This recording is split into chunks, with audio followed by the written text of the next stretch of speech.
Bonjour à tout le monde. Notre Seigneur est vraiment bon. Amen. Nous avons chanté tout à l'heure, nous avons Jésus. Si tu n'as pas Jésus et que tu es là pour la première fois dans ce lieu, sache que tu es au bon endroit. Amen. Le plus important, c'est d'avoir Jésus. Parce que lui-même, il a dit, ce qu'on a chanté est conforme à sa parole. Il a dit qu'en son nom, effectivement, nous chasserons les démons, nous imposerons les mains aux malades. Ils seront comment ? Ils seront guéris. Le plus important, ce n'est pas de chasser les démons, mais c'est d'avoir Jésus dans sa vie. Amen. Ce n'est pas le thème de mon message. Je vais vous parler de la vie de Dieu, selon Dieu. La famille de Dieu, précisément, selon Dieu. On va lire dans 1 Corinthiens 12, au verset 27. Mais avant cela, je vous prie de vous tenir debout. Nous allons commencer par la prière. Donc c'est bien la famille de Dieu selon Dieu. Est-ce qu'ensemble nous pouvons prier le Seigneur qui nous parle cet après-midi? Seigneur, nous te rendons grâce et nous te bénissons, Seigneur, pour ta présence. Je loue, Seigneur mon Dieu, parce qu'effectivement, en toi, Seigneur mon Dieu, nous avons tout et vraiment nous voulons encore, Seigneur mon Dieu, te connaître davantage pour, Seigneur mon Dieu, bénéficier de tes grâces, de ta bonté, de ta fidélité. Seigneur mon Dieu, manifester nos dons, Seigneur mon Dieu. Être fort, Seigneur, devant la tentation. Être fort, Seigneur mon Dieu, devant l'ennemi de notre âme. Seigneur, je te bénis parce que tu nous as tout donné, Seigneur mon Dieu, par ta parole. Et Seigneur mon Dieu, nous nous réjouissons encore ensemble de ce que nous pouvons, Seigneur, autour de ta parole, Seigneur, grandir, te connaître éternellement, Père, mon roi, et vraiment te servir de tout notre cœur. Seigneur, merci pour tous ceux qui sont là pour la première fois, Seigneur. Je te demande une seule chose, que leur cœur, comme nos cœurs, Seigneur mon Dieu, soient ouverts, afin, Seigneur, que tu nous parles, Seigneur, et que nous recevions ta parole comme une terre, Seigneur mon Dieu, Seigneur, prête à recevoir ta parole. Seigneur, je te demande par le nom de Jésus. Amen. Amen. Donc, soyez les bienvenus. C'est la famille de Dieu selon Dieu.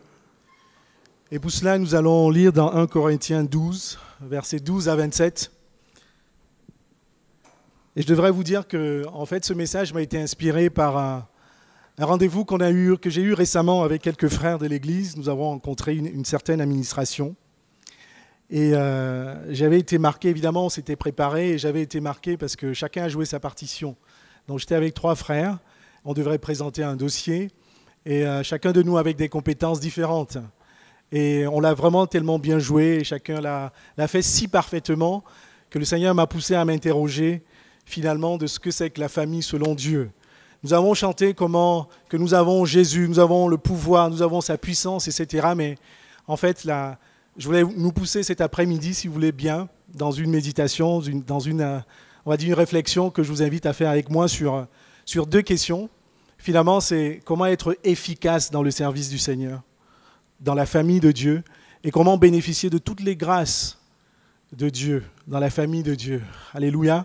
Comment est-ce que nous pouvons bénéficier de Dieu qui répond aux prières, de Dieu qui est attentif à nos inquiétudes, de Dieu qui nous guérit.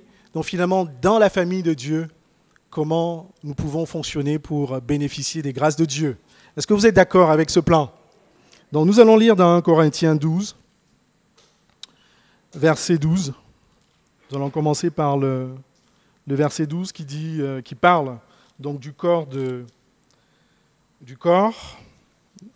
et du corps de Christ. Donc il dit, en effet, comme le corps est un, tout en ayant plusieurs membres, et comme tous les membres du corps, malgré leur nombre, ne sont qu'un seul corps, ainsi en est-il du Christ.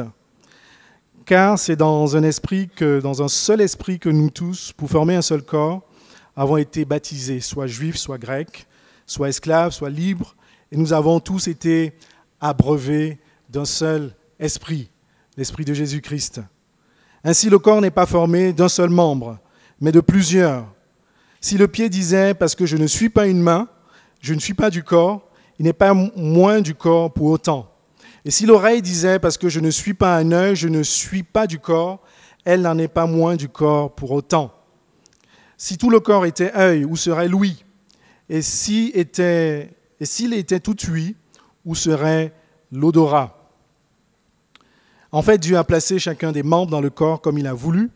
Si tous étaient un seul membre, où serait le corps? Maintenant, donc, il y a plusieurs membres et un seul corps. L'œil ne peut pas dire à la main, je n'ai pas besoin de toi, ni la tête dire aux pieds, je n'ai pas besoin de vous. Mais bien plutôt, les membres du corps qui paraissent être les plus faibles sont nécessaires. Et ceux que nous estimons être les moins honorables du corps, nous les entourons de comment ? D'un plus grand honneur. Ainsi, nos membres les moins décents sont traités avec le plus de décence, le plus de respect. Tandis que ceux qui sont décents n'en ont pas besoin. Dieu a disposé le corps de manière à donner plus d'honneur à ceux qui en manquaient, afin qu'il n'y ait pas de division dans le corps, mais que les membres aient également soin les uns des autres. Amen. Donc nous pouvons nous arrêter là. Ce passage nous parle du corps du Christ. Et puis au verset 13, j'ai été vraiment marqué par ce passage qui nous dit que nous sommes un seul esprit. Nous tous, pour former un seul corps, avons été baptisés. Et nous avons tous été abreuvés d'un seul esprit. Et vous savez, ça m'a donné cette image de nous qui venions de partout. La Bible nous dit qu'avant, nous étions rebelles, n'est-ce pas ? Je ne sais pas ce que vous étiez avant, mais nous venions de plusieurs chemins. Certains ne connaissaient pas Dieu, ou certains adoraient d'autres dieux qui ne ressemblent pas à Jésus-Christ. Donc nous venions comme ça de plusieurs chemins. Le Seigneur, par sa grâce, il nous a mis tous sur un seul chemin. Au-delà de ce que nous étions, au-delà de d'où nous partions, le Seigneur nous a mis sur un seul chemin, le chemin de Jésus-Christ. La Bible nous dit qu'il est effectivement le chemin, la vie et la vérité. Et cela introduit bien ce message qu'il présente, nous tous comme étant les membres d'un seul corps. Et nous allons nous interroger sur plusieurs choses, mes frères. Mais j'aimerais d'abord préciser ce qu'on appelle la famille de Dieu. Peut-être que vous avez entendu longtemps parler. Dans la famille de Dieu, nous avons deux familles, n'est-ce pas ? Vous avez une famille charnelle qui répond simplement du fait que vous avez un père et une mère, n'est-ce pas ? Encore que ce que je dis n'est pas tout à fait vrai, parce que maintenant, il pousse à pouvoir, des couples homosexuels à avoir des enfants. Mais partons des principes de Dieu. Cet après-midi, nous parlons de Dieu, n'est-ce pas ? Donc nous avons la famille charnelle, vous avez un père et une mère, et puis vous avez également la famille spirituelle, la famille de Dieu. Et pourquoi vous faites partie de cette famille de Dieu ? Donc selon Galates 3, 26, la parole de Dieu nous dit que nous sommes tous fils de Dieu par la foi en qui ? Par la foi en Jésus-Christ. Donc c'est ce qui nous fait rentrer dans la famille de Dieu, parce que nous avons la foi en Jésus-Christ, le Fils de Dieu. Donc un deuxième principe de la famille de Dieu, c'est de dire que nous sommes un seul esprit. Cet esprit, c'est l'esprit de Dieu. C'est la promesse de Jésus dans Jean 16. Jésus pouvait dire qu'il est avantageux qu'il s'en aille. Pourquoi ? Parce qu'il nous envoie le Consolateur. Nous sommes un seul esprit. Et cet esprit-là, c'est l'esprit de Dieu qui vit en nous, parce que Jésus est parti. Jésus n'est pas physiquement avec nous, mais Jésus est parti. Et c'est cet esprit-là qui, chaque jour, en toi et en moi, te rappelle que tu es enfant de Dieu, qui témoigne que tu es enfant de Dieu, qui te permet de marcher dans la lumière. Quand tu es face à la tentation, quand tu commets un acte qui n'est pas selon la volonté de Dieu, tu n'as pas besoin à ce que quelqu'un te le dise, n'est-ce pas ? Il y a un esprit en toi qui est triste parce que tu sais que tu t'es éloigné de la parole de Dieu. Il y a un troisième principe, donc l'Esprit de Dieu habite en nous, il nous conduit, il fait que nous appartenons à la famille de Dieu, mais il y a également, la Bible nous dit que nous sommes un seul corps. Et ce qui me plaît, c'est vraiment le Seigneur est un Dieu sage, parce qu'il a la possibilité de nous présenter sa parole de manière à ce que tout le monde puisse la comprendre, évidemment avec l'aide du Saint-Esprit. Et le Seigneur fait l'analogie de la famille de Dieu par rapport au corps que nous sommes, avec une tête, deux mains, deux pieds, etc. Et cette analogie ça me parle beaucoup. Vous savez, je viens du Cameroun et dans ce pays-là, on parle beaucoup de grandes familles. Donc ça arrive dans les conversations qu'on dise tu connais pas tel, il fait partie de la famille d'un tel architecte, la famille d'un docteur, comme si dans le pays il y avait un seul architecte, il y avait un seul docteur. Et cet après-midi, en fait, je veux vous dire que ce qui est merveilleux dans ce que le Seigneur fait, c'est que dans cette famille de Dieu, il a réuni plusieurs familles que nous sommes. Alléluia. Mais il nous a mis dans un seul corps, qui est le corps de Jésus-Christ, qui est le corps de l'Église. Donc quand nous rentrons dans la famille de Dieu, il n'y a plus de considération de quoi que ce soit, de ce qu'on était. Alléluia. On n'est pas architecte, on n'est pas médecin, on n'est pas je ne sais pas quoi, mais nous faisons partie de la maison de Dieu. Donc c'est ce que je voulais vous dire, d'abord préciser pourquoi tu fais partie de la maison de Dieu. Et peut-être tu n'en fais pas partie. Et le Seigneur peut te parler, tu connais les 3 conditions, tu sais ce qu'il te reste à faire. Mais commençons, mes bien-aimés, par une première interrogation. C'est finalement, quand tu es dans la famille de Dieu, tu peux te poser la question de savoir quelle est ta fonction. À quoi je sers? Seigneur, c'est vrai, je suis fidèle, n'est-ce pas? Je viens tous les mardis, les vendredis, mais quelle est ta fonction? Et vous connaissez bien 1 Corinthiens 12, qui parle des dons spirituels, de plusieurs dons. Et donc, quand on est dans la maison de Dieu, on doit se poser comme le corps humain que nous sommes. En fait, nous avons une tête qui fait quoi? La tête est faite, elle réfléchit, elle pense, n'est-ce pas? Et nous avons également les mains pour travailler. Alors, on utilise aussi les mains pour donner la fessée aux enfants, pour ceux qui ont les enfants. Nous avons des pieds pour marcher. Et vous voyez, le Seigneur, il a fait des choses si parfaitement. C'est le corps. Donc, la bouche également là pour parler. Les oreilles sont là pour écouter. Et donc, toi, quand tu es dans la famille de Dieu, donc la première question que tu peux te poser, c'est Seigneur, vraiment, quel est mon rôle? Quelle est ma fonction? Seigneur, tu m'as appelé à faire quoi? Et nous pouvons lire dans Éphésiens 2:10, je vais passer rapidement, mais c'est ce passage qui dit que nous avons été créés pour faire quoi? Pour des bonnes œuvres, et ça pour le Seigneur. Et vraiment, je peux te poser cette question, quelle est la bonne œuvre à laquelle le Seigneur t'a appelé? Vous voyez, pour le peu de temps que j'ai passé avec le Seigneur, je suis converti en 96, j'ai vu beaucoup de choses en fait, des personnes qui arrivent très zélées, très motivées. C'est bien d'être zélé et motivé pour le Seigneur, n'est-ce pas? Et donc ils disent, moi je veux être à la louange, je veux être, en général, des ministères et des fonctions qui sont visibles. Mais ce n'est pas ça en fait. C'est quand tu es dans la famille de Dieu, tu dois connaître quel est le rôle, la fonction à laquelle Dieu t'a appelé. Peut-être que Dieu t'a appelé à ranger des chaises. Et souvent, je le dis au groupe de louange, c'est qu'il y a souvent des fonctions visibles dans la famille de Dieu, dans l'église que nous sommes. Vous voyez les frères, peut-être vous ne les connaissez pas, mais qui rangent les chaises dans le sous-sol. Faites un tour dans le sous-sol. Et moi, je leur dis souvent que ce sont les frères, ce sont ces frères-là qui apportent la meilleure louange à notre Dieu dès le matin. Parce que très tôt, ils ont le souci de ce que la maison de Dieu soit prête, à ce que la maison de Dieu soit belle, soit prête à recevoir non seulement Dieu, mais également les frères et les sœurs. Donc, vraiment, quelle est ta fonction? Et au verset 20 à 24, dont nous l'avons lu tout à l'heure, la Bible nous parle des membres qui ont des fonctions, des membres du corps, qui ont des fonctions les moins honorables. Donc ceux pour qui nous, on considère que ce n'est pas, qui ne sont pas forcément respectueux, qui ne sont pas forcément visibles. Donc si je relis à partir du verset 20, 22 précisément, la Bible nous dit « Les membres du corps qui paraissent être les plus faibles sont nécessaires. Et ceux que nous estimons être les moins honorables du corps, nous les entourons d'un plus grand honneur. » Il n'y a qu'à voir en fait. Vous savez, dans notre esthétique physique, justement, on prend soin des sourcils, des cils, etc. Et pendant que je préparais ce message, ça m'a rappelé en fait ma mère qui me charriait beaucoup. Quand j'étais tout petit, à 10 ans, j'avais beaucoup de... Ça c'est quoi? C'est des sourcils. Hein. J'avais beaucoup de sourcils. Et en fait, elle me charriait parce qu'elle me disait que je ressemblais à son père. Et effectivement, son père en avait beaucoup.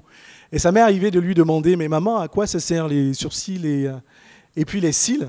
Bon, je ne sais pas ce qu'elle m'a répondu, mais comme je n'en étais pas très convaincu, qu'est-ce que j'ai fait un jour? J'ai pris une lame, j'ai tout rasé. Donc j'ai rasé tous mes sourcils. Donc je vous laisse deviner en fait à quoi je ressemblais. Bon, heureusement, le Seigneur est bon, il a permis à ce que ça pousse, ainsi de suite. Bon, pourquoi je vous parle de ça? Parce que dans le corps, effectivement, nous avons vous voyez, il y a les sourcils, également les cils. Et quand j'étais plus grand, j'ai appris que les sourcils et les cils, ça sert à protéger les yeux contre la poussière, contre la sueur, etc. Mais ce n'est pas forcément ce qu'il y a de plus honorable sur le corps, parce que quand on voit, premièrement, physiquement, on dirait un homme ou une femme, on voit sa tête, on voit sa main, on voit ses tailles. Vous voyez? Et nous, précisément, on prend soin. On prend soin de ces choses que personne ne voit. On en prend soin. Et c'est comme ça dans la famille de Dieu. Donc le Seigneur nous encourage. Donc je vous rappelle, en fait, le titre de ce message, c'est la famille de Dieu selon Dieu. Comment faire pour être vraiment au bénéfice de la présence, de la grâce de Dieu dans la famille de Dieu. Prenons soin des plus faibles. Souvent, nous recevons des personnes qu'on dit faibles, ce n'est pas faible physiquement, n'est-ce pas? On n'a pas besoin d'en prendre soin, mais des personnes qui font les premiers pas dans la foi. Donc soyons proches de nos frères et sœurs qui font les premiers pas dans la foi, qui se posent plein de questions sur Dieu, sur le Seigneur. Prenons soin également, vous savez, ça peut arriver dans notre vie chrétienne que nous traversions également des moments difficiles.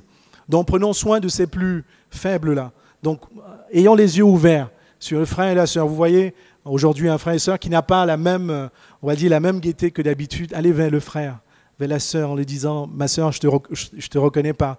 D'habitude, tu es comme ci, tu es comme ça, mais aujourd'hui, je ne te reconnais pas. Qu'est-ce qui ne va pas ?» Et prends du temps avec ton frère et ta sœur.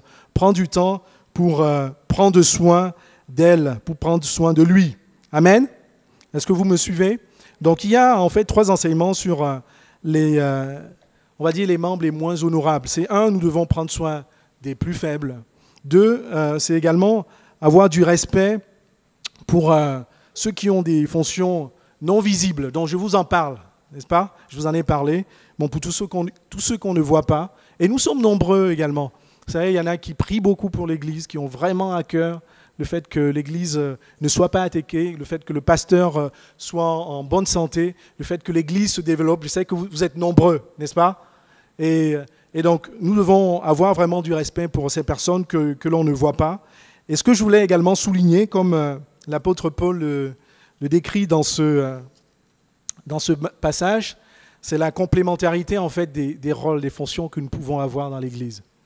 Il y a quelques semaines, j'étais, avec l'autorisation du pasteur, toujours, à une veillée de prière chez le pasteur Jean-François.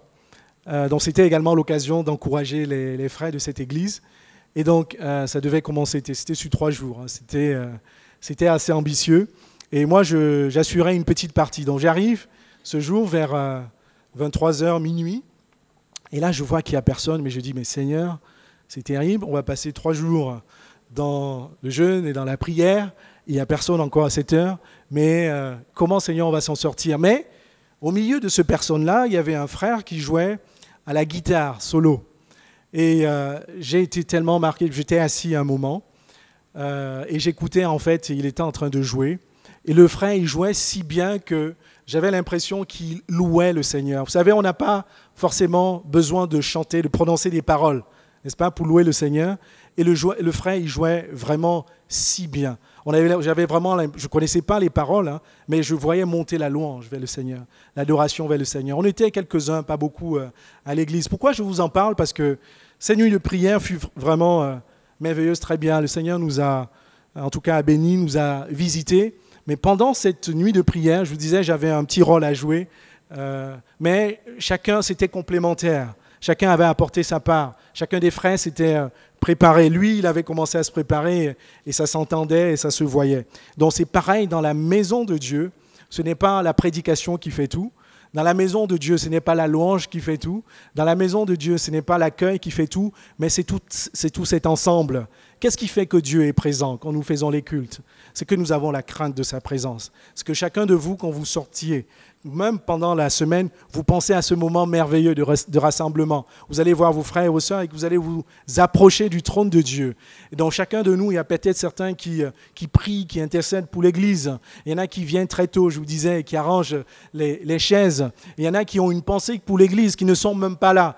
Et c'est l'ensemble, en fait, de toutes ces actions qui font que la famille de Dieu fonctionne. Alléluia. Donc nos rôles sont complémentaires. Peut-être que tu n'es pas à la louange, peut-être que tu n'es pas à l'accueil, peut-être que tu n'es pas à la sono, mais Dieu y voit ce que tu fais. Dieu y connaît ton rôle. Alléluia. Et ton rôle est précieux pour que la famille de Dieu fonctionne bien. Vous êtes d'accord avec ça? Amen. Nous allons voir ce que ça signifie également, prendre soin les uns des autres. Verset 25. Dans 1 Corinthiens 12 toujours, la parole de Dieu nous dit ceci. Voilà, si on peut commencer à partir du verset 26. Si un membre souffre, tous les membres souffrent avec lui. Et si un membre est honoré, tous les membres se réjouissent avec lui. Donc c'est bien de se réjouir, n'est-ce pas? Mais c'est bien également de savoir où est la souffrance, pour se trouver là où se trouve la souffrance. Donc comment prendre soin les uns les autres? C'est déjà prier. Amen. C'est prier les uns pour les autres. Nous les connaissons bien, mais je vais nous lire dans le passage dans Jacques 5 au verset 16 qui nous invite à vraiment à prier constamment les uns pour les autres. Nous avons lu une partie de ce passage ce matin, mais la suite en fait nous dit, au verset 16, nous dit ceci. Donc j'ai dit Jacques 5, au verset 16. Oui. C'est « Confessez donc vos péchés les uns aux autres et priez les uns pour les autres afin que vous soyez guéris. » Amen. Et je voudrais vous poser une question. Est-ce que ça, vous le connaissez, n'est-ce pas? Prier les uns pour les autres. Mais est-ce que nous le faisons vraiment? Vous savez, j'ai pensé dans la Bible à Philippe le diacre, donc, qui avait été envoyé par le Seigneur vers l'eunuque éthiopien. Vous savez, quand on a à cœur vraiment les frères et les sœurs, le Seigneur nous parle. Notre cœur est vraiment disposé. Vous savez, ça peut vous arriver, comme moi, ça m'arrive. Souvent, des moments de prière, je fais ma liste comme ça. Mais quand je viens, le Seigneur me révèle, en fait, des sujets précis de l'Église. Et pas toujours, mais parfois, des sujets des frères et des sœurs. Et donc, je nous encourage, comme le Seigneur ne change pas. Amen. Le Seigneur peut te révéler l'état dans lequel un frère ou une sœur se trouve, de manière à ce que tu intercèdes. Le Seigneur l'a fait également pour Ananias. Vous connaissez qu'il y a une vision au sujet de Saül, qui a une rencontre avec Jésus. Et simplement parce que ce frère était disposé. Et le Seigneur peut également t'utiliser. Si vraiment, à chaque fois que tu te mets dans ton temps de prière, que tu penses aussi aux autres, que tu penses également à tes frères et sœurs. Alléluia. C'est vraiment une réalité. C'est quelque chose que je ne faisais pas, mais dans lequel le Seigneur m'a amené à grandir. Et le Seigneur est réel parce qu'il te révèle effectivement la souffrance. Et souvent, moi, nominément, j'ai des personnes, pas forcément même des personnes, avec qui j'ai un contact, mais des personnes de l'Église. Et le Seigneur n'a pas changé. Est-ce que vous le croyez? Amen. Donc, prendre soin des uns et des autres, c'est aussi dans l'aide, dans l'écoute. Je me souviens, tout jeune, au Maroc, je vais vous en parler beaucoup parce que j'ai vécu là-bas, il y avait une femme qui avait perdu sa fille. C'était vraiment dramatique, hein. Sa fille était très jeune. Et voilà, moi j'étais jeune converti. Et on y est allé. On savait pas trop comment ça allait se passer. On ne savait pas trop ce qu'on allait lui raconter. Et vous savez quoi? On allait chez elle, elle nous a reçus et tout. Et simplement, nous avons passé 2 heures à l'écouter. Elle avait beaucoup de choses lourdes, en fait, sur son cœur. Elle avait beaucoup de frustration à exprimer, beaucoup de tristesse, de colère à exprimer. Et vous savez quoi? Pendant ces 2 heures, on n'a pas dit un mot, mais nous l'avons simplement écouté avec amour. Et à la fin, elle a été touchée, elle était musulmane. Hein, je parle du Maroc, donc en terre musulmane, donc une Marocaine musulmane. Et cette femme a été tellement touchée par le fait qu'on l'écoute sans parler, que plus tard, son cœur était ouvert. Elle a accepté le Seigneur plus tard, mais son cœur était ouvert à tout ce que nous lui avons raconté sur la parole de Dieu. Un autre jour, simplement parce que nous avons passé du temps à l'écouter. Amen. C'est vrai que souvent, dans l'aide, quand on veut apporter une aide à les frères et sœurs, on a plein de versets bibliques, mais simplement l'écoute peut tout changer. Alléluia. Donc, prendre soin les uns des autres, c'est également dans l'action. Vous connaissez ce verset qui dit, si tu as un frère ou une sœur qui est dans le besoin et tu dis, va, le Seigneur va te bénir. Non, non, non, ça ne marche pas. Amen. Ça ne marche pas. Donc, venir en aide, c'est aussi vraiment dans l'action. Si tu as un bout de pain à donner à ton frère, fais-le. Si tu as un fruit à donner à ton frère, si tu as un peu d'argent à donner à ton frère, fais-le. Je vous parle de comment fonctionne la famille de Dieu. Nous avons Jésus, nous avons Emmanuel, nous pouvons le chanter. Alléluia. Mais si chaque jour, dans les fêtes, dans notre manière de fonctionner, d'interagir entre nous, nous ne manifestons pas tous ces principes, alléluia, nous pourrions bien avoir Jésus. Nous allons imposer les mains aux malades, ils ne seront pas guéris. Nous allons prier pour les démons, ils ne seront pas chassés. Simplement parce que le Saint-Esprit ne sera pas pleinement dans nous. Amen. Donc la parole de Dieu nous parle également dans le chapitre de prendre soin les uns des autres. C'est vraiment aussi par des hymnes, je suis biblique, là, c'est Éphésiens 5, verset 19, qui me demande de prendre soin par des paroles d'encouragement, des hymnes, etc. j'ai été... en fait, le Seigneur a mis sur mon chemin beaucoup de frères après ma conversion qui m'ont beaucoup encouragé. Je ne sais pas si ça a été le cas pour vous, mais vraiment, je bénis. Ils sont très, très nombreux. Et ces frères, quand ils me voyaient, on dirait qu'ils connaissaient ma vie. À chaque fois, ils passaient beaucoup de temps, 5 minutes, 10 minutes, à me parler de la parole de Dieu, en me disant qu'il faut persévérer, en me disant qu'il faut aller de l'avant, en me disant qu'il faut prier, qu'il faut jeûner. Alléluia. Je bénis vraiment ces frères parce qu'ils étaient là au bon moment. Et je peux vous dire, dans la famille de Dieu, si nous voulons vraiment bénéficier de toutes les bénédictions, de toutes les grâces de Dieu, qui vont arroser en fait toute l'Église, c'est ça, nous devons être des personnes qui nous encouragent les uns les autres. Alléluia. Encourageons-nous par des... Nous n'avons pas besoin de passer 3 heures d'encouragement, mais simplement, souvent, j'ai besoin d'entendre, moi aussi, ou même le pasteur, tout le monde, que le Seigneur, il est bon, que le Seigneur, il est fidèle. Alléluia. N'est-ce pas, vous avez également besoin d'en entendre. Et vraiment, ne perdons pas, soyons ceux qui encouragent, soyons ceux qui exhortent. Vous ne savez pas ce que ça peut changer dans le cœur d'un frère ou d'une sœur, de simplement pour dire Jésus est fidèle. Combien de fois j'étais vraiment dans la galère, dans la difficulté extrême. Et simplement, peut-être que je le savais, quand on est dans la galère, on le sait. Mais quand ton frère te le dit, c'est comme si tu voyais Jésus qui te parlait, n'est-ce pas? Parce que tu vois que Jésus est vivant, tu vois que Jésus est là, tu sens que Jésus t'a parlé. Comment être efficace dans la maison de Dieu? Comment bénéficier des grâces de Dieu? Alléluia. C'est ça, mes frères et sœurs. Encourageons-nous les uns et les autres. Et aussi dans le travail, dans le Seigneur. Il y a un verset de la parole de Dieu dans 1 Corinthiens 15, au verset 58, pour ceux qui notent, qui dit que nous ne travaillons pas en vain, n'est-ce pas? Mais le travail du Seigneur est difficile, parce que nous devons travailler jusqu'à ce que le Seigneur arrive, et j'espère que Jésus reviendra bientôt. Mais ça peut être difficile, chaque jour de persévérer. Et quand je vois des hommes et des femmes de Dieu qui traversent le temps dans la fidélité, c'est vraiment un encouragement. Et donc je nous disais, c'est de nous exhorter également dans le travail. Vous voyez, ce qui va m'encourager, c'est aussi ça. C'est de voir un frère qui ne change pas. Et puis un frère m'a d'ailleurs déjà dit, c'est un frère qui, en fait, j'ai rencontré de l'autre côté, et qui vient 6 mois, qui repart, ainsi de suite. Mais simplement le fait, bon, ça aurait pu être vous, mais simplement le fait qu'il me rencontre, il m'a dit, mot pour mot, mais frère, vraiment, quand je te vois, je suis vraiment encouragé. Je me demande pourquoi j'ai abandonné le Seigneur.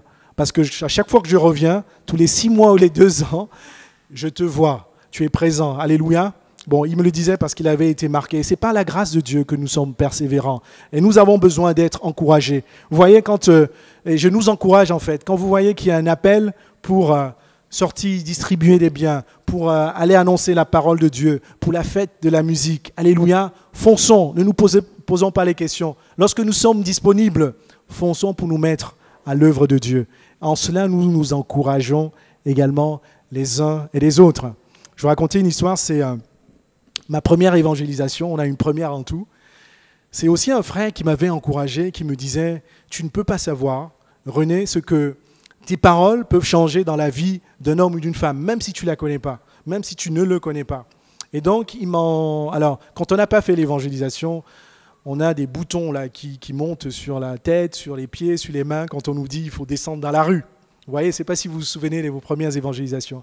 Mais il m'a vraiment encouragé, c'était à La Île-et-Rose, et il m'a dit que le Seigneur est puissant. Vous voyez, en fait, on connaît le Seigneur par l'expérience. Si vous simplement lisez la parole de Dieu et la gardez et priez, sans voir que le Seigneur peut changer une vie, sans voir et réellement dans votre vie quotidienne que le Seigneur peut guérir, vous ne connaîtrez pas que le Seigneur est vraiment puissant et que le Seigneur peut vraiment guérir. Et donc nous nous retrouvions un fameux samedi, dans l'après-midi, avec des frères. On arrive dans un parc et on rencontre 2 personnes, 2 amis qui étaient assis autour d'un arbre et qui passaient du bon temps, il faisait beau et qui buvaient.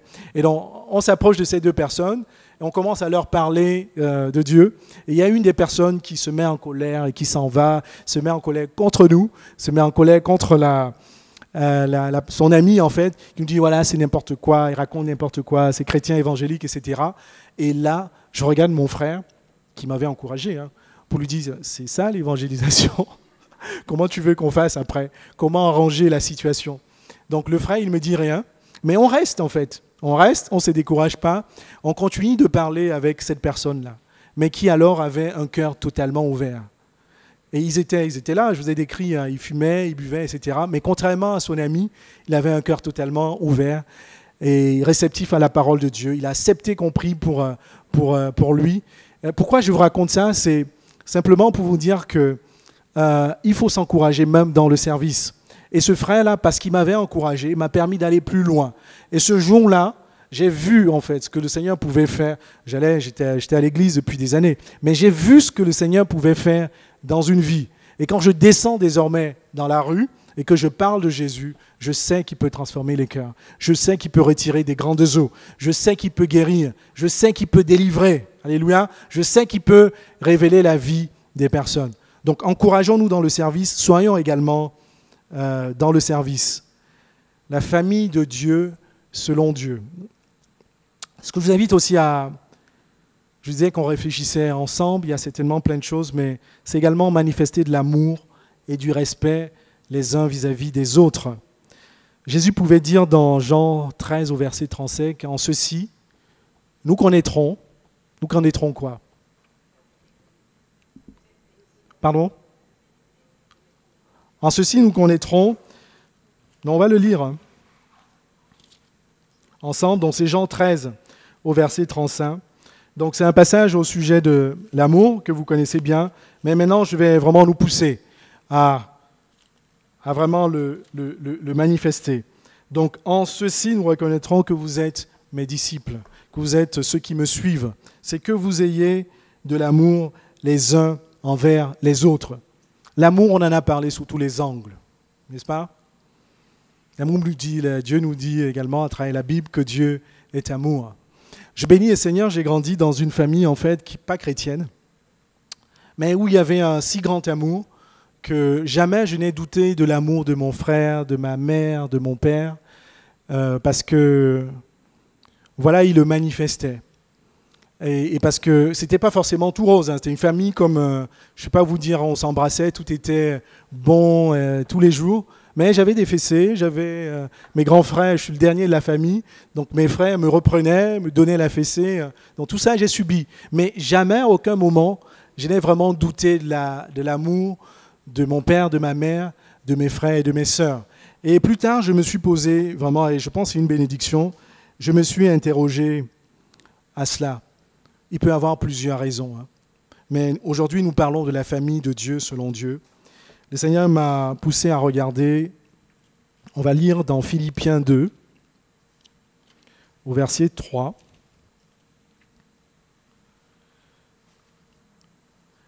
Dans beaucoup de parties de la Bible, l'apôtre Paul a parlé des règles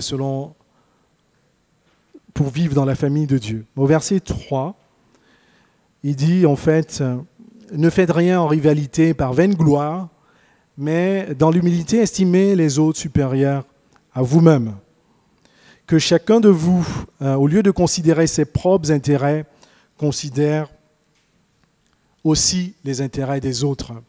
Vous savez, on peut s'aimer, c'est vrai, mais pour que l'amour marche, il y a également le respect, n'est-ce pas? On ne sera pas toujours d'accord entre les frères et les sœurs.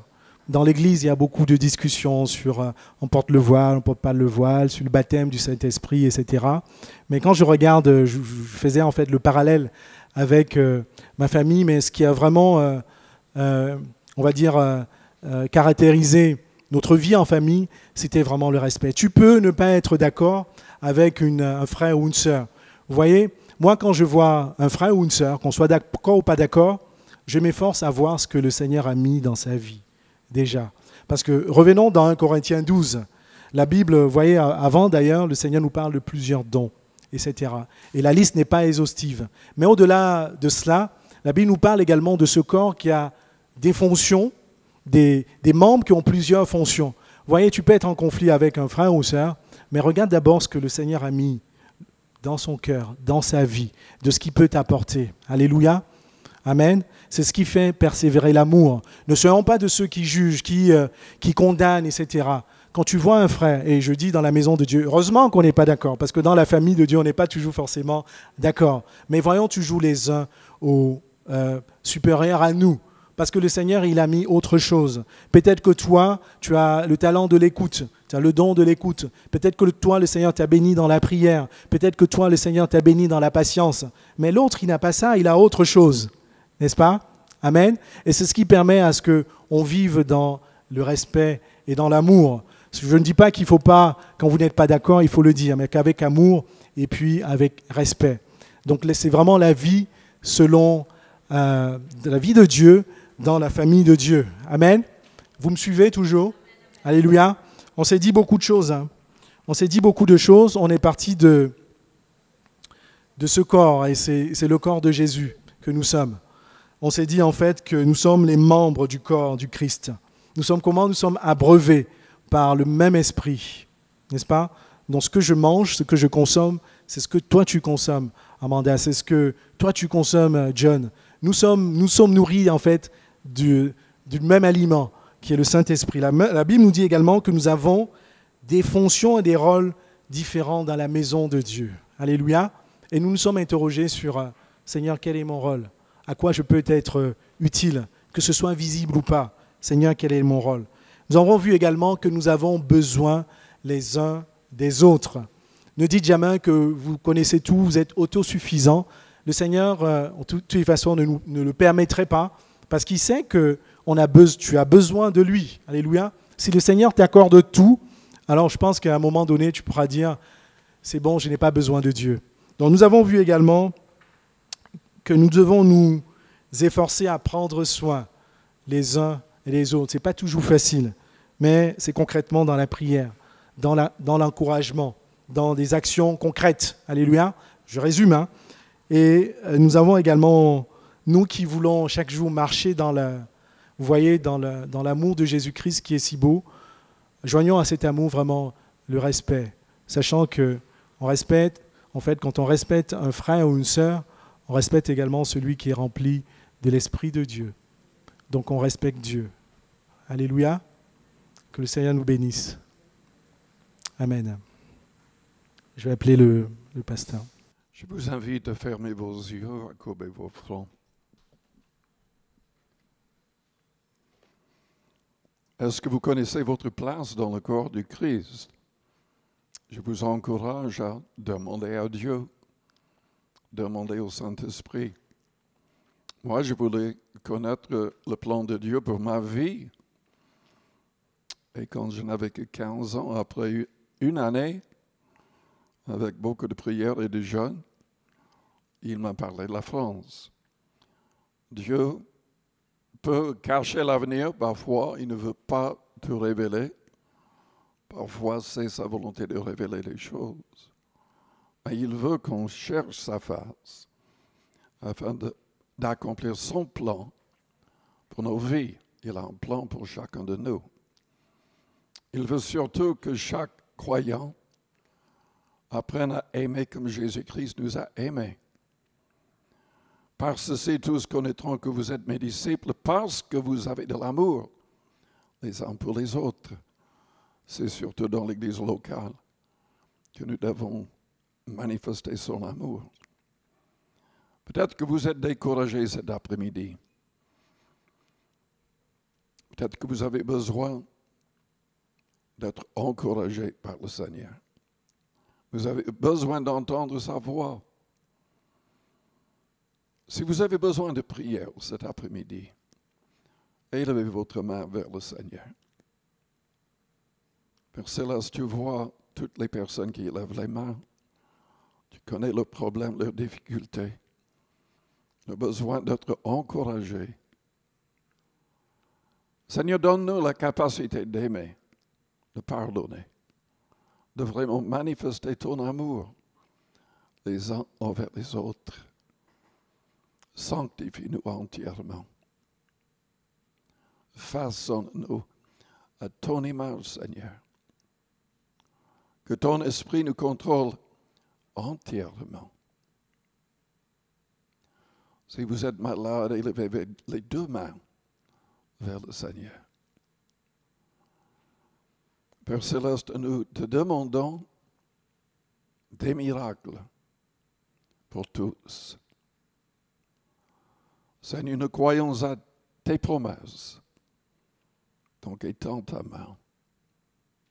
Que tous soient fortifiés, renouvelés, guéris, au nom de Jésus-Christ de Nazareth. Que le diable et les démons qui travaillent contre nous soient écrasés, selon ta parole. Au nom du Seigneur Jésus. Amen. Raccompagne-nous à nos demeures, aide-nous à être fidèles cette semaine et en tout temps, pour la gloire de ton nom. Amen.